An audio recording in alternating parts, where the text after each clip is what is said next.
እጅግ በርካታና ድንቅ የሆኑ የምግብ አይነቶችን አብስሎና ማዕዱንም በሚያምር ሁኔታ አደላድሎ አልፎ ተርፎም ቤቱን በዓል እንዲመስል በማድረግ ሁሉንም ነገር አሰናዳ። የቤቱ ባለቤቶች ይመጣሉ የተባለበት ሰዓት ሲደርስ ትሬቨር ሕፃኑን ወደ ላይኛው ፎቅ ወስዶ በጥንቃቄ ደብቀውና ባለቤቶቹ መተው ድካሙን የሚያዩበትን ቅጽበት በጉጉት መጠበቅ ጀመረ። ነገር ግን ሰዓቱ እየገፋ ቢሄድም ማንም ሊመጣ አልቻለም። በሆነው ነገር ግራ የተጋባው ትሬቨርም ለፔትራ ደውሎ ጃኔትን ለማጣቆር ባለመፈለጉ ለግብዣው ዝግጅት ጃኔትን እየረዳ መሆኑና ዝግጅቱን መጠናቀቁን በመግለጽ ባለቤቶቹ ግን እስካሁን እንዳልመጡ ያሳውቃታል።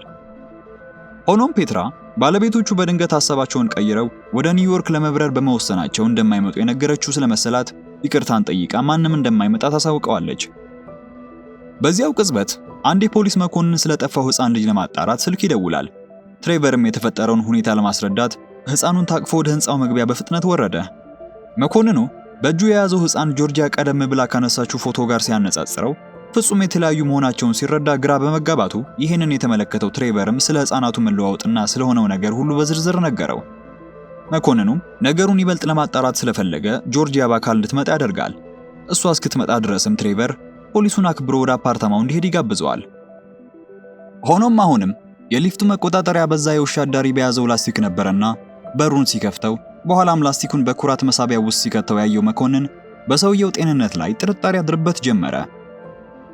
ብዙም ሳይቆይ ሁለቱ ወጣት ባልና ሚስት ለሕፃኑ ትንሽ ስጦታ ይዘው ትሬቨርንም ለመጠየቅ ብቅ ሲሉ እሱም በታላቅ ደስታ አብረዋቸው ለበዓል ግብዣ እንዲቆዩ ይጋብዛቸዋል።